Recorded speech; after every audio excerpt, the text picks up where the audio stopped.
Welcome to the United States of Paranormal Podcast. Sit down and buckle up for an enlightening ride through everything cryptid, creepy, and paranormal.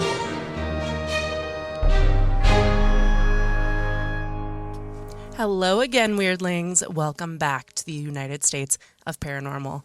This week, myself, Alicia, and Jeremy, that's me, of Team Indiana, are here to talk about a weird story that we chose to dive into. And we also have a special guest with us today. Kind of out of nowhere. Just dropped on in. We'll take it. Yeah. So, go ahead, introduce yourself. I'm Gunnar. You all know me from Golden Image Podcast and The Call Guys. And just came to start building a new desk and managed to hop in on an episode somehow. Doing big things in the studio today. Yeah. So exciting. Yes. So, before we get into this case, I keep saying case, you keep saying case. I know. It feels the like story, a case. Yeah. I don't know. We got to figure that out. We exactly. do. Let's talk about our first special guest that will be appearing in a few weeks. Oh, I'm super excited.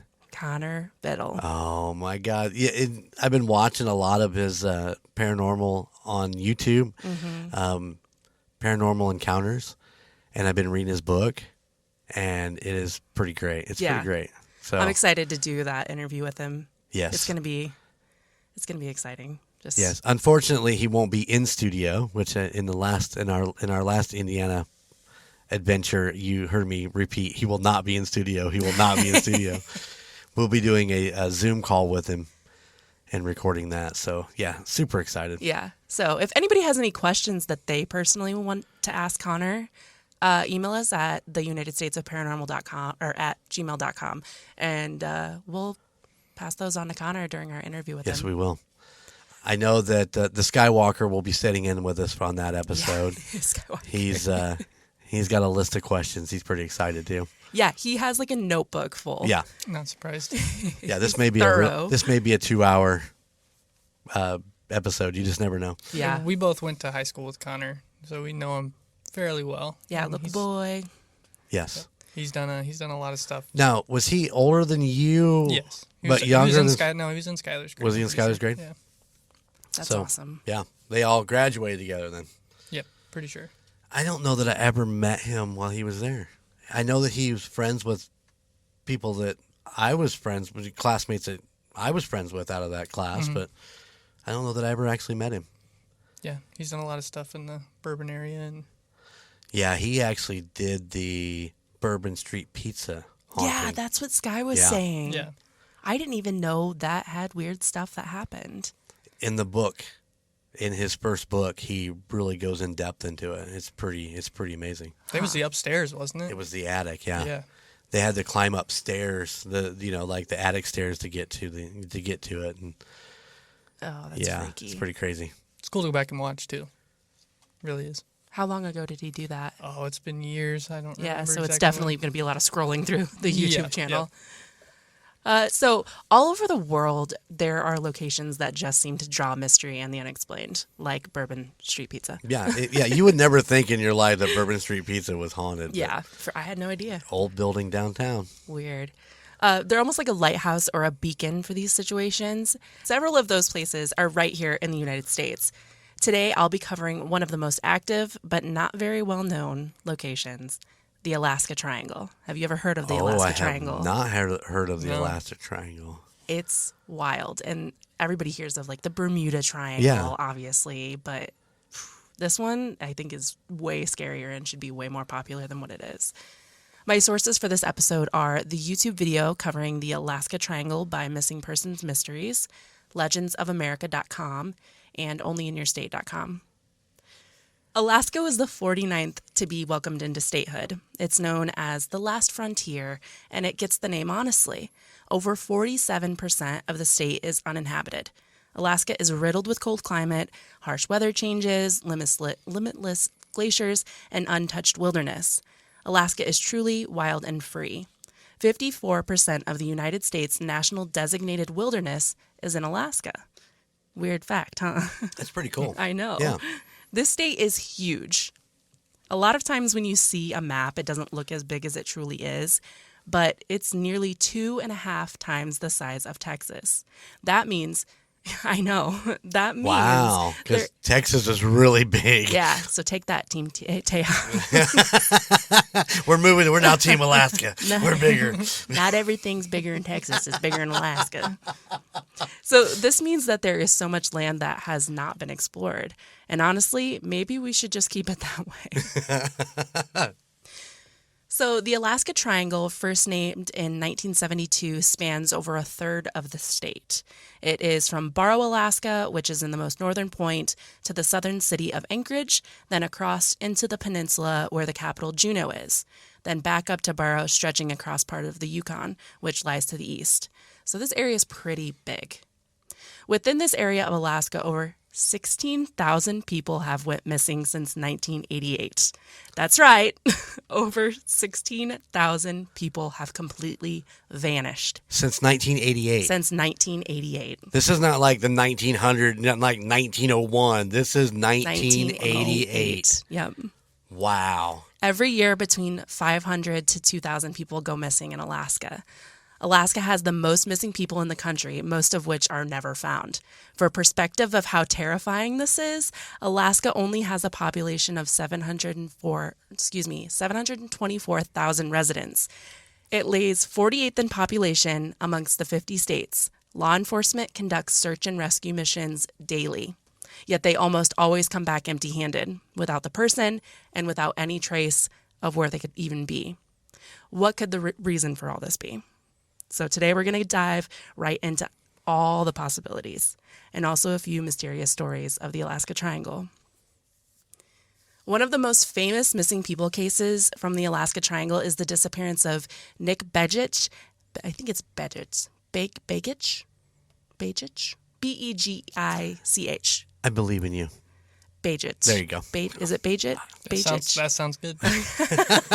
And Hale Boggs. So Boggs was a Democratic politician and a member of the U.S. House of Representatives from New Orleans, Louisiana. He was also the House Majority Leader and a member of the Warren Commission, which, if you don't know what the Warren Commission is, maybe we'll get into that at some point in a later episode. Since he was a majority leader, Boggs often would help campaign for other Democratic Party politicians and representatives. On October 16, 1972, Boggs was on a fundraising and campaign drive on behalf of the Alaskan Congressman Nick Bejich. Boggs, Bejich's aide, who was Russell Brown, and the pilot, Don Jones, were in a twin-engine airplane traveling from Anchorage to Juneau. Mid-flight, they completely disappeared off radar. Immediately, a search was sent for them. The U.S. Coast Guard, the Navy, the Army, Air Force, Civil Air Patrol, and civilian fixed-wing aircrafts and helicopters came out. They covered over 32,000 square miles, but they found nothing. You know, I always say that a twin-engine airplane is never a good thing to take into a triangle. Is that what you always say? I always say that. That's actually a really popular expression. So planes are required by state and federal law to carry an emergency location transmitter, but no signal was ever found coming from the plane during the search. The National Transportation Safety Board reported that the pilot's portable emergency transmitter, which was in replacement for the transmitter that was fixed to the plane, was actually found in an aircraft at Fairbanks, Alaska, a totally different plane. But a report noted that a witness saw an unidentified object in the pilot's briefcase before flight that resembled the portable emergency transmitter. The safety board ended up concluding that neither the plane nor the pilot had the transmitter on them at all. That would be my theory. Maybe Yes. maybe whoever saw it in the wrong briefcase or the wrong... Or saw something that wasn't the transmitter, but looked like a transmitter. So after 39 days, the search was suspended. Both Bejich and Boggs were up for re-election that November, so just a month after they disappeared. And somehow they both won. Oh, well, yeah, of course they did. Yeah. But even though, they were missing, it wasn't until a judge ruled them both deceased in January of 1973. Hey, that's your birthday. Hey, the best year ever. That they held a special election to bring in a new politician. There are some conspiracy theories that state this was orchestrated and covered up by FBI Director J. Edgar Hoover because he really didn't like Boggs at all. But this was obviously simply speculative, and there's not been any proof that this actually happened. 50 years later, and knowing that they do search and rescue missions daily, neither the men nor the plane have ever been located. Kind of wild, huh? That's a little bizarre because, honestly, when you think about a twin engine and that much ice and snow, you would think that at some point that would resurface because you figure that's probably where it went, was down just into the Captain America style. Frozen. Oh, maybe he'll come back as a superhero. Oh, sorry. Anyway. So another famous story of the Alaska Triangle is about the Japan Airlines cargo flight 1628 incident. On November 17th, 1986, a Japanese cargo plane was en route from Paris to Tokyo, and during the portion between Iceland and Anchorage, Alaska, the crew witnessed 3 unidentified crafts right after sunset in the eastern Alaskan sky. All 3 crew members saw at least 2 of the crafts. The pilot was an ex-fighter pilot with more than 10,000 hours of flight experience, so he definitely knew the skies like the back of his hand. He knew what he was doing. He knew what he was witnessing. When he saw the aircraft, he assumed they were military craft because they were able to keep up with him. But then they abruptly went into a position 1,000 feet in front of the Japanese cargo plane. They then went into an almost stacked position, one on top of the other. And when they did this, they did what the pilot described as a kind of reverse thrust, and their lights became dazzlingly bright. So much so that he could feel the heat coming off of them. He then stated that the thing was flying as if there was no such thing as gravity. It sped up and then stopped, then flew at our speed, in our direction, so that to us it appeared to be almost standing still. In an instant, it changed course. In other words, the flying object had overcome gravity. They were followed for 400 miles inside the Alaska Triangle. Air traffic was notified, but couldn't tell them that there was any traffic where they were, but they could see something odd on the radar. After several minutes, the objects went into a side-by-side configuration next to the plane, and the crew was able to get a better look at them. They had thrusters that seemed to be under automatic control. They were each kind of square-shaped with 2 rectangular sets of thrusters and nozzles. But the pilot had made the comment that sometimes they would look square, but then from another angle that they would look cylindrical. After reading the transcript of the pilot to air traffic control, he also describes them as having white and yellow strobe lights. Kind of funky. So as the plane neared Anchorage, the lights from the city began to illuminate a giant object alongside the 2 smaller. The pilot described it as a giant mothership, which he said was twice the size of an aircraft carrier. That's freaking humongous. He stated that it followed in formation like the others, and after getting special permission from air traffic control, the pilot was able to go into a lower altitude and also make several turns to try to get away from the crafts, but nothing worked. They were able to keep right with him. Anchorage offered military intervention, but the pilot stated that he didn't want it. This was due to the knowledge of the Mantell incident, which the Mantell incident happened in 1948, and it was a situation where a National Guard pilot died in a plane crash after being sent to pursue an unidentified flying object. So he didn't want that to happen to himself or to somebody else. Right. For 32 minutes, the 3 crafts followed the Japanese plane, and an hour after seeing the objects, the plane safely landed in Anchorage. But the pilot spoke to the press about this incident, which prompted him to be moved to a desk job, and he was no longer allowed to fly. I'm assuming they thought he was crazy or something. But he was reinstated his pilot's license several years later, and then he eventually retired in Japan. How crazy is that? I'm trying to understand how he could feel the heat from those engines. Because they were right in front of him. Yeah, but he's inside of a cockpit. I mean, exactly. How hot would that be that he could feel it inside the cockpit? Mm-hmm. Well, I'm wondering, when you're in a plane and the sun shines through the windows and you can kind of feel the heat. I'm wondering if it's a similar situation to that. Right on. I don't know how temperature control works in that kind of an area, too, because they're just kind of encapsulated. Mm-hmm. Right. So, you should be able to feel, whether it's cold or hot, you should be able to feel the temperature from outside. That's true. I thought maybe he had a window open, he put his hand out. Yeah. That would be weird. Yeah, that would be super weird. So nobody had he didn't have a camera with him No, I'm assuming not. I mean, it was the 80s, but I mean, Obviously, no cell phone. No cell He couldn't phones. He couldn't get a selfie with it. It's like, look what I see. So you know how that goes. You take a picture and nothing's in it. So I hate that. Yeah. I've had weird stuff happen where I try to take a picture of it and it's just not. It just doesn't Nothing. happen. doesn't come out. Yeah. Yeah. Okay. It's part of the aliens. That's what they do. They mess with your mind. They manipulate the phones. Which could be a possibility when we get further into this story. Lord. Okay. Manipulation of my S21 Plus. On January 26, 1950, 44 people were aboard a Douglas C-54 Skymaster military plane taking off from Anchorage, Alaska to Great Falls Air Force Base in Montana. 2 hours into its 8-hour flight, the aircraft made its last radio contact stating that it was just now passing over Snag, Yukon, which is located within the Alaska Triangle. After this, there were no more messages. An hour after it was supposed to land in Montana, the search and rescue program was launched. 85 American and Canadian planes and 7,000 personnel searched 350,000 square miles of the Pacific Northwest. At the time, this was the largest military search that was ever conducted. During the search, 2 other planes crashed while looking for the Douglas C-54. By February 14th, 1950, all searches were suspended due to an investigation on a plane crash in the area carrying a nuclear bomb. Oh, dear Lord. That luckily did not have a radioactive core.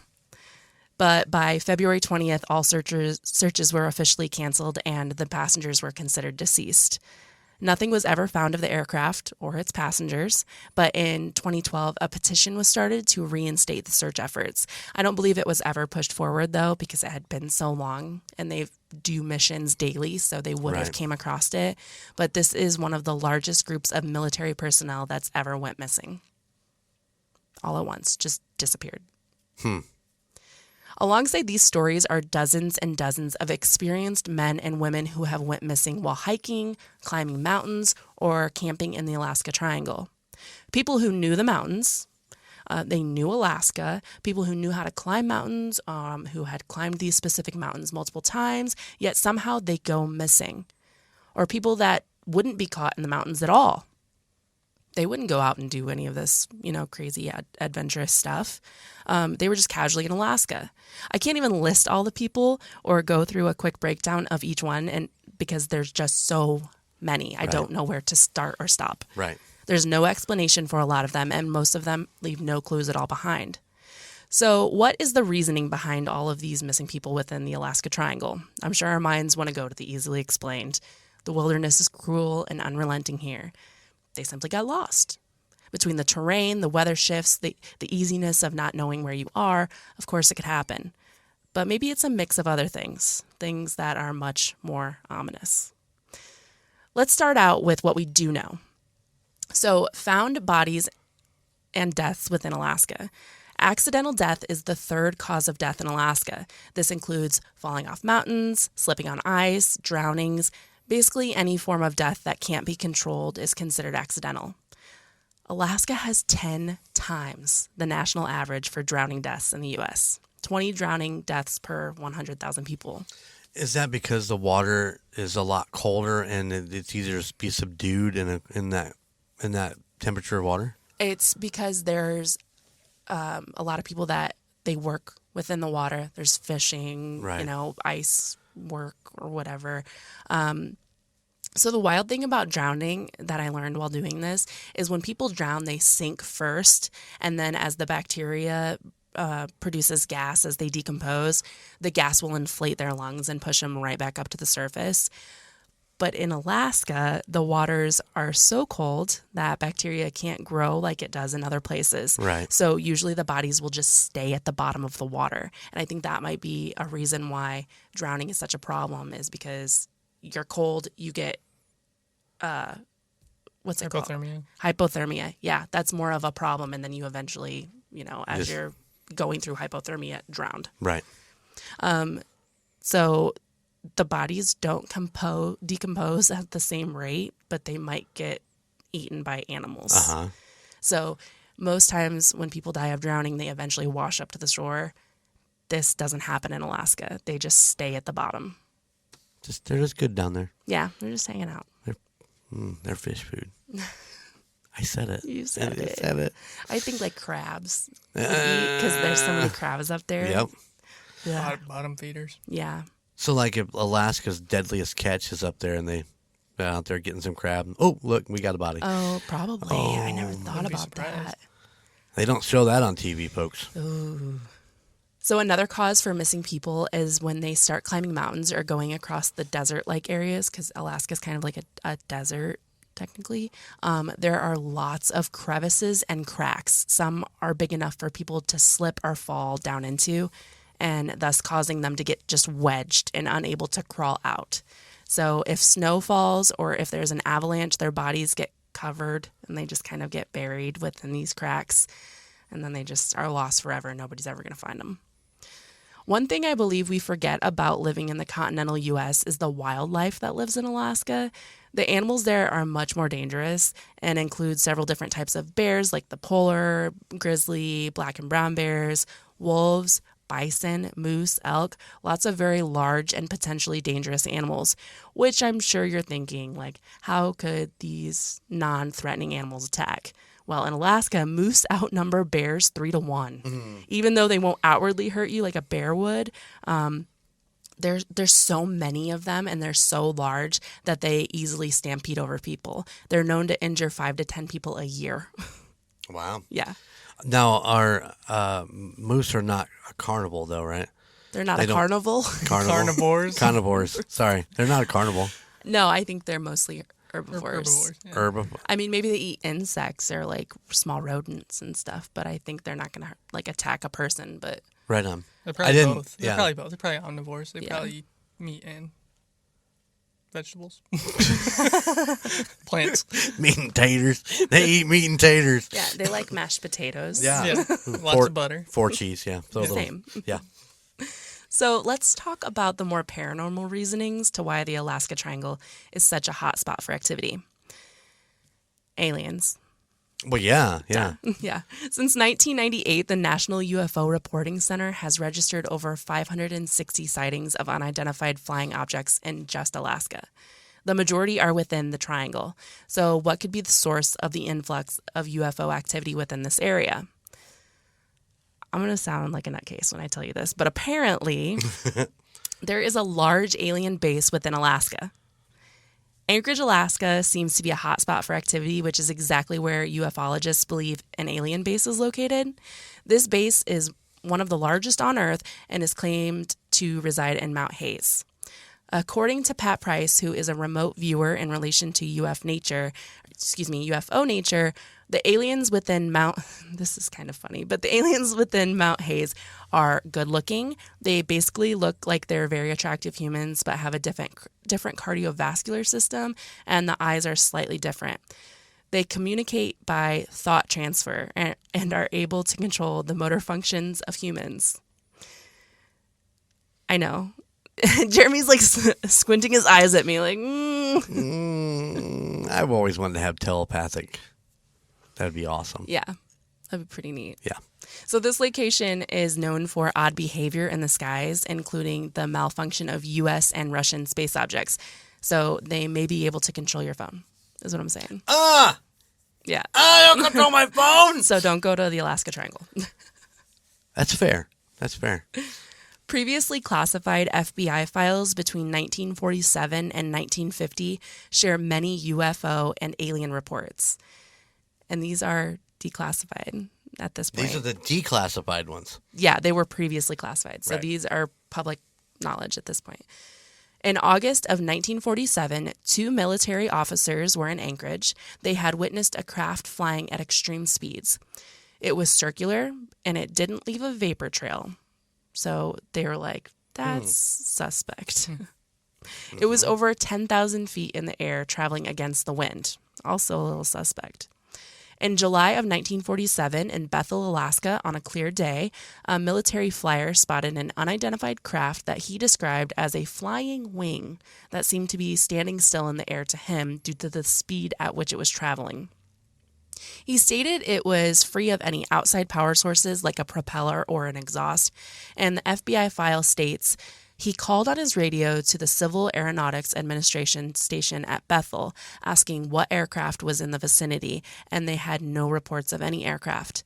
The object he cited was some 5 or 10 miles from the airport before his arrival, and he stated that the path did not go directly across the airport. He, of course, could not tell whether the object was making any noise and stated that it was flying at 1,000-foot altitude and estimated travel at 300 miles per hour. It was traveling in the direction from Bethel to Nome, which is a northwesterly direction. He noted no radio interference and is unable to describe the color other than that it appeared dark but had a definite shape and did not blend into the sky, but had a defined concise outline. He clearly observed the object at this time. Now, he is a pilot. He knows, he's been trained, and he's saying there's something funky in the sky. Right. Over the 1940s and 1950s, the FBI still kept track of the many UFO sightings that were reported within Alaska. One such report happened over a 2-day span in Kodiak, Alaska, titled "The Unidentified Phenomenon in the Vicinity of Kodiak, Alaska." So this is the FBI report, with a subtitle of "A Report of Sightings of Unidentified Airborne Objects by Various Naval Personnel on the 22nd and 23rd January 1950. Wow, that's a mouthful, isn't it? Yeah. The Wow. longest name we can find here. It's like a Fall Out Boy song Yeah. title. There you go. And you just say it was concise, too, and they just have the longest name in the world. So Lieutenant Smith was flying the Kodiak. He was flying in the Kodiak Security Patrol. He reported an unidentified object on radar 20 miles north of the Kodiak Naval Air Station. 8 minutes after his report, another report was made stating that there was another unidentified object flying 10 miles southeast of the Kodiak Naval Air Station. Lieutenant Smith contacted the control tower to see if there was any known traffic in the area, and they stated no. During this time, communications were interrupted and broken up, and at one point they completely lost all contact with Lieutenant Smith. During the same time as these encounters, USS Tilbrook was anchored nearby in the main ship channel. Seaman Morgan stated a very fast-moving red light, which appeared to be of exhaust nature, seemed to come from the southeast, moved clockwise in a large circle in the direction of and around Kodiak, and then returned out in a generally southeast direction. Morgan was so dumbfounded by what he had saw that he got the attention of a fellow seaman named Carver, and they both watched. They said the object was in sight for an estimated 30 seconds. No odor or sound was detected, and the object was described to have the appearance of a ball of fire about 1 foot in diameter. So later on in the night, Lieutenant Smith once again was visited by the flying object while running patrol. This time he was within an estimated 5 miles of the UFO. So this time he acknowledged that it was going at high speeds and it had a glowing tail behind it. Lieutenant Smith didn't want to let it get away this time, and he began chasing it. The closer he got, the more the object seemed to be almost playing a game with Smith, and he kept taking sharp hair turns and coming up from behind Lieutenant Smith in his aircraft. Basically playing leapfrog with him. Yes. Yeah. It eventually got right up behind him, and Smith considered this a threatening move, so he then turned off all the lights on the aircraft, which is, I guess, what they do when, like in the military, if there's a threat. And within 4 minutes of doing so, the UFO disappeared. The next day, several more members of the patrol squadron watched as an unidentified aircraft put on a sort of show for them. They watched as it flew all over the Alaskan sky, turning and twisting in ways that they couldn't believe were even possible. The report reads, 1, to Lieutenant Smith and crew, it appeared as 2 orange lights rotating around a common center, like 2 jet aircraft making slow rolls in tight formation. It had a wide speed range. 2, to Morgan and Carver, which were the seamen, it appeared as a reddish-orange ball of fire about 1 foot in diameter, traveling at a high rate of speed. 3, to Cosser, Barco, and Paulson, which were the other ones from the second day, it appeared to be a pulsating orange-yellow projectile-shaped flame with regular periods of pulsation on 3 to 5 seconds. Later, as the object increased the range, the pulsation appeared to increase to on 7 or 8 seconds and off 7 to 8 seconds. So some of the common explanations are weather balloons, but weather balloons were not released in this area or anywhere near at that time. Maybe they were potentially a natural phenomenon. Like when you hear about the tail, you're thinking a meteorite, right? Right, yeah. The issue with this is that meteors don't turn in multiple directions, and they aren't in the sky for longer than at most 30 seconds. The sightings were had by multiple well-experienced military personnel. They have no idea what it could have been and have no answers. They do know the way that it was behaving and interacting with them was threatening by military standards. And as we know from the Japanese pilot, when they talk about these things, they're putting themselves out there as potentially being kicked out by having mental health issues, you know? So I don't think people that are in the military would want to come forward unless they were really, truly serious about this. Ladies and gentlemen, with the partnership from Golden Mojo Entertainment, the star of this show, the United States of Paranormal presents Cryptid Crate.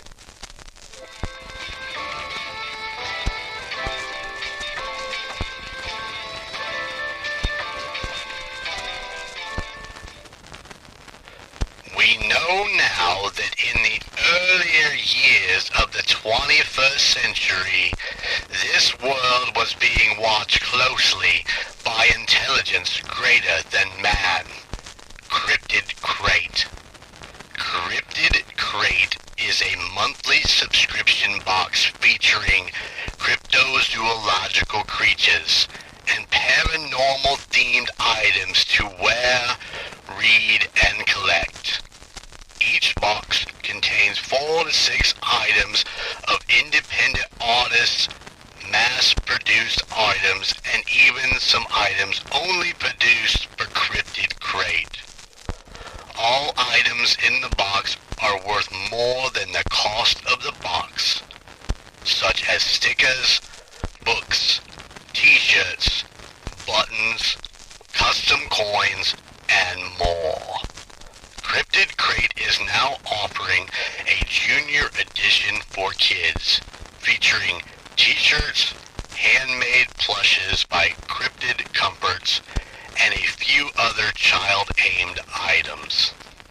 If you aren't ready to subscribe, Cryptid Crate offers a mystery sampler box that includes a coupon code for a discount for when you do decide to subscribe. To get 25% off your purchase of a mystery box, use code US Paranormal. Just remember, if your doorbell rings, it's no Martian. It's just Cryptid Crate.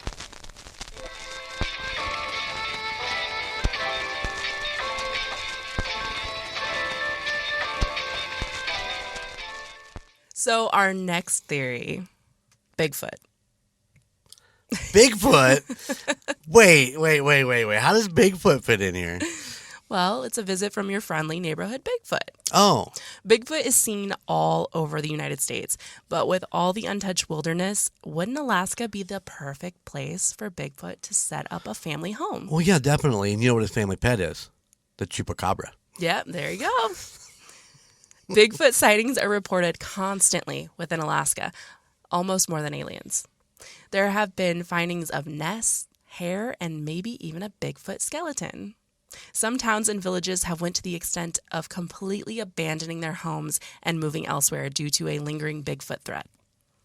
Some of the wildest stories of the Alaska Triangle population of Bigfoot are multiple people seeing Bigfoot going for a swim, a trapper going missing in the 1900s and said to have been attacked and taken by a Bigfoot. This same year, a man went foraging in the woods and eventually fell asleep while he was foraging. I wonder what he was doing out there. But he ended up waking up to an ape-like man near him speaking, but he couldn't understand what he was saying. Isn't that wild? So he had his own language. Yeah, they have their own language, apparently. Huh. They are like a primate, and they talk. Primates are like have communication. That's true. In 1940, several women were out foraging for berries, and when they came across, a man with hair all over his body. They were able to capture him, cage him, and kept him long enough to feed it and treat him as a pet. It did die, but nothing is known of where the carcass or the body would be. But maybe it was just like a really hairy man. It wasn't a big... What year was that? Did they give a year? 1940. Wow. This is some badass bitches in 1940. Yeah, for real. We took down Bigfoot. Alaska women are built different, clearly. In 1943, a man was attacked by a Bigfoot, but lived long enough to tell his tale. He stated his dogs were able to run it off, but unfortunately his injuries were so severe that he died. Oh. Yeah. In 1958, a man was out fishing and spotted an 8-foot man covered in hair that he estimated weighing around 400 pounds. In 1960, a young boy had a similar sighting and ran away back into his hometown screaming and crying. Port Chapman, also known as Port Luck, is one of the most famous towns to be abandoned due to Bigfoot. The entire town grew more and more fearful as bodies kept washing up on the shorelines, mangled from being attacked. And like we said, if they're in the water and they drowned, they're going to sink. Right. So they're being thrown into the shallow end of the shorelines. There were stories that a family of Bigfoot lived in the nearby woods, and eventually it got so bad that everyone in the town just packed up and left. And this is a port town, which is, you know how ports are. They're very well seeked. One story that wasn't so bad was a tale of a 3-year-old girl who got lost in the woods after leaving her house. She just kind of wandered off. And somehow she returned, and the girl told her parents that a big hairy man picked her up and carried her back home. See, and that makes sense to me because I don't really know the legend of Bigfoot as being a monster, so to speak. My thing has always been that they were kind of the gentle monster, you know, and they stuff just like didn't that. like to be Provoked. Yeah. So does that mean that the people that were attacked were provoking him or coming after them, or? So there are theories about Bigfoot, how he's kind of like the guardian of the forests and like the protector of them. So I'm wondering, I didn't look too much into Port Chapman or Port Luck, but I'm wondering if it was more of a logging town and maybe they were disrupting the forests and Bigfoot got pissed. Right on. That could very well be. Because, I mean, Alaska, they do a lot of logging and stuff out there anyway, so I'm wondering if there's a correlation between that. And he's like, not my woods. Not. So you're saying Bigfoot's like a vigilante in Alaska? Yes. Yeah. Smokey the bear, but Imagine a comic about a Bigfoot that just... On the next call, guys. Yeah, there you go.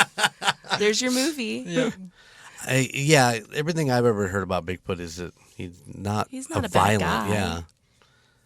So considering Bigfoot is elusive and he's known for liking their personal space, but not afraid to approach humans necessarily, could this just be a case of this is my territory, and since we are very similar to them, they feel threatened and attacked? On to our next theory. Okay. This one's kind of out there. I mean, they're all kind of out there. What, UFOs and Bigfoot? I mean, you know, this is normal. Nessie coming to Alaska or what's going on? I guarantee there's a monster in the water. In Alaska. Yeah, oh, for sure. Energy vortexes. Oh, we hinted at this early in what episode 0? Did we talk about that? Like we're talking about portals. Yes. Yeah. Well, not necessarily. Not necessarily. Okay. Let me cover it. You go ahead. Yeah. Sorry. Energy vortexes are said to be swirling, concentrated centers of Earth energy. They are said to impact humans, animals, and the physical surroundings in many ways, including physically, mentally, and emotionally. There are 2 kinds of vortexes. There's positive and negative. So positive vortexes are sources of positive energy, obviously. They assist in healing, meditation, inspiration, creativity, self-exploration, and make people feel recharged, good, uplifted. That's the one that I want. Yeah, right? Yeah, I want that one. So I pick it. I pick it now. You get the other one. I don't want the other one. These kinds of vortexes are said to be at the Egyptian pyramids, the Sedona Desert, and other sacred places throughout the world. Negative vortexes or vile vortexes, as they're sometimes called, are said to be the opposite. These vortexes deplete and drain those inside of them. They cause health problems like depression, nightmares, disorientation, and hallucinations. Some places throughout the world where they are said to reside the Bermuda Triangle, Japan's Devil's Sea, and the Alaska Triangle. Electronic readings performed in the Alaska Triangle find that there is a large concentration of magnetic anomalies within it. What? It's interesting you say that because I've always heard UFOs are drawn to that magnetic field. Yeah, large, magnetic anomalies. Yeah. When using compasses, they found that there were sometimes up to 30 degrees off. Mm-hmm. Workers performing rescues in the area also have issues with audio hallucinations, lightheadedness, and disorientations. Some people even believe that these vortexes are actually spiritual doorways to other dimensions, which would make sense when it comes to people literally disappearing into thin air. Right. Like they would just walk right out of a door into another place. Could these vortexes be real and be the cause for so many issues regarding planes crashing because they're all their equipment and the strange disappearances? The next, this one's wild. It gets weirder than UFOs, Bigfoot, and vortexes? Yes, it does. The next reasoning is the Kushtaka. Okay? The Kushtaka are a cryptid said to live in Alaska as told by folklore of the native Tlingit people. Tlingit, I think is how it's pronounced. They've told stories of these evil spirits terrorizing the lands of Alaska for over 11,000 years. The word Kushtaka translates to land otter man. Oh. Due to the creature's capability of shapeshifting. And most specifically, they shapeshift into otters. So they're tall, hairy, humanoid creatures that have the face of an otter. In many of these stories, the Kushtaka are cruel beings who like to do harm onto others, especially sailors or people close to bodies of water. The creatures will lure people out into the waters by imitating cries of help from like a woman or a crying baby. And when they get just close enough, they will kill them, eat them, and leave no trace. Or they will turn them into a Kushtaka also. Either way, it's believed that this hinders the person from reincarnating by stealing their soul. Jeremy's face right now. Reincarnated like getting bit by a vampire. Like you turn him into a vampire. Essentially, you turn him into one of those. In other stories, they're known for helping people that are drowning or being frozen to death. They do this by transforming themselves into otter-like versions of that person's family or loved ones and talking to them through whatever hardship that they're facing so that they survive. Either way, the Kushtaka are known for trying to help people in their most vulnerable of times when they may not have a choice but to trust whoever they believe is trying to help them. But you just said they eat people. In some stories. Oh, okay. All right. Some stories. It depends on which side of the table you're living on. Yes, exactly. Right. If the otter people like you or not. So, fun fact that crosses slightly into my other podcast, Murd Nerds. You're more likely to be killed by a serial killer in Alaska more than anywhere else in the United States. Really? Yep. A quote from crimecapsule.com says, proportional to its population, Alaska is, without a doubt, the most popular state among serial killers, with 15.65 serial killings per 1 million inhabitants. A total of 51 serial murders took place in Alaska between 1900 and 2014, with more than half of those occurring between 1980 and 1990. So this leads us to what may be happening within the Alaska Triangle. There's a serial killer, specifically in and around Nome, Alaska. Around 2005, people started really seeing the trend of residents and tourists just randomly going missing and never being heard from again. It's a very common or community-driven city, so people obviously started talking and connecting the dots, and that maybe they really have a good serial killer on their hands. The FBI caught wind of the rumors and decided to take it into their own hands. And they concluded that since Nome is a town known for partying while other Alaskan towns and cities around that other towns and cities around, they aren't really partying cities, that everyone just flocks to Nome to party, gets drunk, and wanders off into the woods or drowns in the various lakes, rivers, and etc. Seems like a pretty wacky thought process, but I don't work for the FBI, so I have no room to judge. I bet they drink mead. Oh, probably tons of meat. Yeah. Mean is delicious. The last odd notion that I've looked into regarding missing people is cults. There are quite a lot of communes and cults within Alaska, and there are a lot of communities that are completely off-grid and work deep within the wilderness at times. One in particular, the body, has no phone number, no website, and no address. It works completely by indoctrinating people, like out in the public. So could it be a possibility that some people that go missing could simply be taken, for a lack of better word, by a cult, and they're never heard from again? If they're out in the middle of the wilderness, living off the grid? Pretty crazy. But don't you think one of those search parties would have come across something like that? So from what I learned about the body, they rotate, which is the call. They learn about, or they hold their meetings and stuff at various random places all over. Like they're constantly migrating to different people's like cabins and stuff like that. So I think it's just kind of like this migrant rotating cult. It's never in one specific location. Yeah. Yeah. And I mean, if they come across them, they can say, yeah, I'm just out here. They don't. Right. Yeah. They just seem to people. not have like identification. They don't have to give that to people, I guess. I don't know. I think the vast majority of these people that have gone missing have probably went missing by complete accident. Alaska is mysterious and grueling with constant land changes due to climate and weather, so I'm sure it's holding a lot of its secrets. But some of these stories, they have no answers or explanations. 16,000 missing people is a lot of people to go missing. And it's even stranger that most of them have left completely without a trace. There are quite a few documentaries, docuseries, books written on the subject, and there's a ton of really great YouTube videos that I watched that were covering the Alaska Triangle. So what do you guys think about this?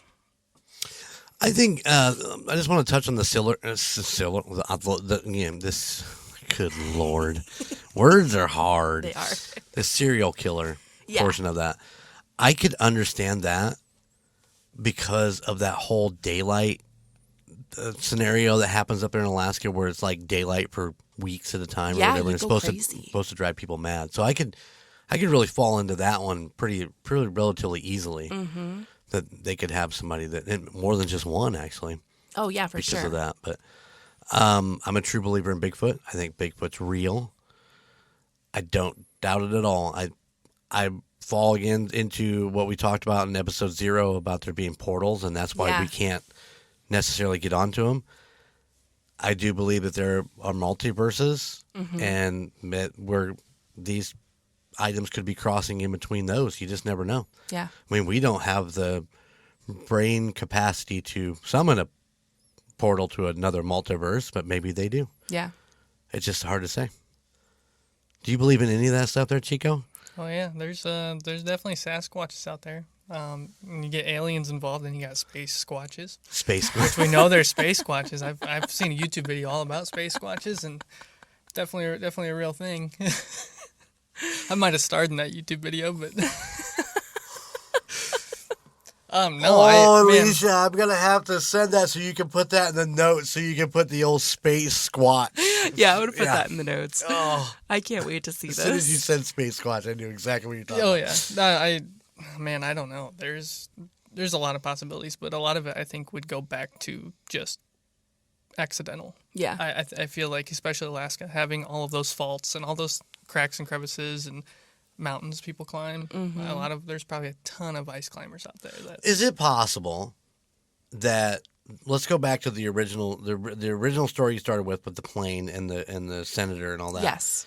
If the plane breaks down and goes down, the crevices you were talking about that people slid down into, are those big enough that the plane could have slid down in there, and that's why we're just not finding And it? caused an avalanche. Yeah. And then the avalanche I mean, covered them over the exactly. the crater thing. Or, how thick is the snow when you're going up in the mountains? Is it, so many probably, feet yeah. deep where it just buries itself right into Right. the snow? That's something they ought to consider in their little searches when they're doing stuff And like I'm that. sure it snows all the time, so that's getting covered right over. Yeah. Well, and I mean, there's ground penetrating radar, so why haven't they taken that kind of stuff and flown over, gridded off section it off, and then go piece by piece with the different kinds of radar. I mean, planes are metal, so they should be able to detect metal. Right. Just go out there with a fish finder. Oh, that's a real big. I'll tell you what, we'll take Gary Drayton. Let's take Gary Drayton out there. He's the world specialist in metal detecting. That's true. He's on Oak Island right now. Bobby Dazzler. He's a Bobby Dazzler. He'll find that Bobby Dazzler real quick. Love that dude. So yeah, that's my thought process on that. Just a couple of those. I mean, like I said, Bigfoot. I believe in Bigfoot and all that stuff. I believe all that stuff at some point has some reality to it. There was one case that just happened. I believe it was a missing people case. It was in 2018. These two gentlemen, I cannot remember their names for the life of me, but they were climbing a mountain, a pretty easy for them mountain. Right. And the way they went missing, and their ropes were found. And the way whatever ropes, how they climb or whatever, there was a rope that was attached. So they know that they got to the top, and then they just disappeared. There was no ropes leading back down or anything. Right. So I think they were from Canada, those men were. But they've looked all over for them. They can't find them. Nothing. And I mean, it snows so much there, and the snow shifts, the wind blows, there's no footprints, nothing. Right. I think it's so bizarre that most of the time they can't find any trace of them. Their bags, their coats. I mean, you're in Alaska, and it's, you have to wear all these big, huge coats all the time. Right. And the problem they're seeing now with it's getting up to like 80 degrees sometimes in Alaska. All that snow is melting and shifting the snow, and avalanches are becoming more of a problem. Right. Well, and Alaska, period, is a brutal area. I mean, you watch some of these shows that they send these people out of, surviving Alaska, or even the ones that live there. Yeah. That have to make sure that they get all of their fishing and everything done in just a very short amount of time so that they can get through what, quote unquote, the winter months. Yeah. And survive. But yeah, it's brutal. Another story about a lady who was on a date. She went to like a festival with a guy. It was their first date. And this one's kind of sketchy to me, but their car wouldn't start. So he said he walked back into the festival to go see if he could find somebody to jumpstart the car. And when he went back, the girl was gone, and he was only gone for like 5 minutes. And she left all her stuff in the car, but she was gone. And nobody's been able to find her since. Isn't that wonky? And she was originally from like Los Angeles or something too. Yeah. Do you suppose that Bigfoot would be attracted to pheromones? Is something like that would be? He's a primate. Bring in? Yeah, I'm telling you. Maybe. Do you suppose a Bigfoot has a little red butt? He's not a baboon, I don't think. No. Oh, I just was curious. Do you wonder if like a female Sasquatch has 2 human nipples or like 2 rows of nipples like a dog? Oh, I never thought about that. Your Bigfoot thoughts don't do anything for the planes, though. Oh, that's true. That's Bigfoot true. Bigfoot is the one that's flying the UFOs. By remote control. He's a space squatch. And he's putting them in through the dimensions. He's got like a portal gun that he shoots and makes the planes go. Space squatch, portal gun, UFOs, planes go missing. Yeah. You see, it all connects. There's the dots right there. Big brains right here. That's the dots. I'm gonna put up that on my wall, like with the little strings, and be like, "Is space squatch, drones, like a detective." It all makes perfect sense. Look, it's all right there on the wall. Actually, if you flip that cork board over, that's what's on the other side. Shh! You don't share my secrets. This place is gonna get raided. Yeah, Gunner, come on. Sorry, we're not in Alaska. We're good. We're not in Alaska anymore. Toto. All right, listeners. So, have you ever been to Alaska? No, but my mom, his grandma has. Yes. God bless her. When she retired, that was the first thing she did. It was always something she wanted to do. Really? And she jumped on. They jumped on a train and took a train from South Bend all the way to Seattle. And then they jumped on a cruise ship and went up into Alaska and watched the whales. And yeah, there you go, Becky. It was amazing. I was so happy for her. I was so excited. This is the way you spend your retirement. Yeah. Just go get them. She's done lots of fun stuff, She does. hasn't she? Yeah, she does all kinds of cool Yeah, shit. I actually have the whale videos that she sent me to edit for her somewhere. Aw. Did you get edited? Oh, yeah, she's got a copy of Right them. on. Yeah, I got all of her Alaska trip on a jump drive. And I know, it's right. And it's in the Studio G. So all of her pictures, all her videos, all that stuff. How fun. Yeah. I think it'd be fun to go to Alaska. I think it would be too. I don't know. I don't want to live there. I just want to visit. No. Yeah. Yeah, I've always heard Juneau was really cool. It'd Yeah. be a fun city to go to. I want to go to, what's the one that we talked about in Crankshaft Glory? I can't think of the name of it now, but we had a name of an Alaskan city in one of our songs just because we thought it was cool. Was Sheboygan? Sheboygan. There No, you go. that's Sheboygan. That's That's Wisconsin. Yeah. Yeah. Yeah. I don't know. I'll have to go back and look. But yeah, one day we met in Sheboygan. But there was another one we had something about Alaska. how fun. Yeah. So, have any of you listeners, are you from Alaska? Have you been there? Dun, dun, dun. What's your opinions on all the experiences? So, we want to hear from you. We do. And I'm going to post some photos and screenshots of all the fun stuff that has been mentioned. Right on. Some Bigfoots. Maybe have I'll some- find a Bigfoot swimming picture. Maybe you never know. Doing a backstroke. Yeah. Clip art. He's got a beer on his chest. He's like, yeah. What's up? I was thinking like a swim cap, but he's hairy all over, so we just need a full body suit. Well, he might want to keep his hair out of his eyes. There you go. He might have like little cheek things or whatever. Just like what do they put little strips on their cheek to keep their hair down? I don't know what I'm talking about. We do have Facebook and Instagram and Twitter. Just search the United States of Paranormal, and then our Twitter is at @2stoppod because it was too long Yeah, to you make won't it the whole fit, thing yeah. because it's a mouthful. If you have any suggestions for an episode, just feel free to message us on there or email us at the United States of Paranormal @gmail. And also, if you have like a weird story, like if you saw a Bigfoot one time, email us. I want to hear it, and I'll read it on the show. Definitely. Before I go, I like to plug the other podcasts on the Golden Mojo Network. Dun, dun, dun. The network. Golden Mojo Entertainment Network. That's right. So Jeremy's other podcast is Golden Image Podcast, and that's Gunner's podcast too. Uh-huh. So they travel all around northern Indiana reviewing different places, restaurants, bars, events, literally anything that you can imagine. And if you ever want to try a new place within Indiana, definitely check out their podcast so you can get a fun idea. Yeah. It's awesome. We get to go do things, and then we tell you about it, and then You don't have to waste your time. Jeremy already did. I already wasted the time. We've been very fortunate that I think there's maybe only one or two places we've been that we We're like, didn't recommend. We don't want to say don't go because, we want you to experience whatever you want to experience. But most places we've gone to have been really good. Yeah. Yeah, that's good. So Gunner also has another podcast, The Call Guys. Each week, he and his best friend Colton discuss a variety of pop culture topics from movies to TV shows, everything in between. So if you keep your eyes and ears open, you might see a crossover in the future. Maybe. Watch Kind of out. like today. Kind of like today, yeah. Surprise. Accidentally. Yeah. Or maybe you want to stick to the scary podcast. If so, check out my other podcast, Murd Nerds. We are a true crime podcast hosted by myself and my best friend Ashley, and we tell the stories of the missing, the unsolved, and other strange true crime stories within Indiana.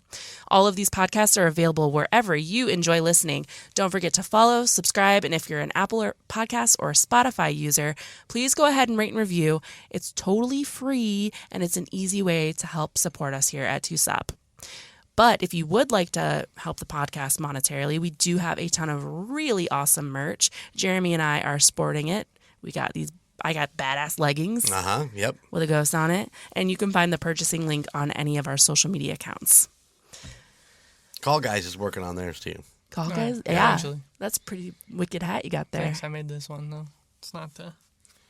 It's not the new official logo, No. but yeah, I like it. I got one too because I'm the emperor. You guys got anything you want to talk about real quick before we get off? No, we got Connor Biddle coming up soon. We're excited about that. Mm-hmm. I'm I'm gonna be on the call, guys, here in episode 10. So if you haven't heard it, go back and listen to it, because I'm sure by now it's already been released. Mm-hmm. Yeah, and if you get a chance, go back and listen to the vintage Golden Image with Laura K. Balky. Oh, that was such a good episode. Did you listen to it? Yeah, so good. Good. I had so much fun, and it's got my my old buddy Scotty T, which you got to meet. You got to meet yesterday. Yeah, I got to meet him finally. And our old friend Donnie. We called him Sissy Boy throughout the episode. He is long past. He's been gone for a few years now, and it was good to hear his voice again. To listen to him on the show. But yeah, Laura is amazing. Yeah, she liked the post. Did you see that? She heart reacted it. Yes, I did see that. I was so happy. But yeah, we got Golden Image has got her coming in for an interview in June. That's also. awesome. So it's going to be a big June. Yeah. We got to get through the lots of wedding of stuff. May, and we'll get into June. But that's it for us. That's pretty much all we got going on. All right, guys. Until next time, we'll see you on the other side. To support other Golden Mojo Entertainment productions, check out Golden Image Podcast, The Call Guys, and Murd Nerds wherever you enjoy listening to podcasts. To see photos and find new episodes of the United States of Paranormal, follow us on our social media, Twitter at TUSOPPOD, or Instagram at the United States of Paranormal, and Facebook, the United States of Paranormal. If you have a place that you'd like us to look into, or would like to share your spooky story that we can read on the air, please email us at theunitedstatesofparanormal@gmail.com.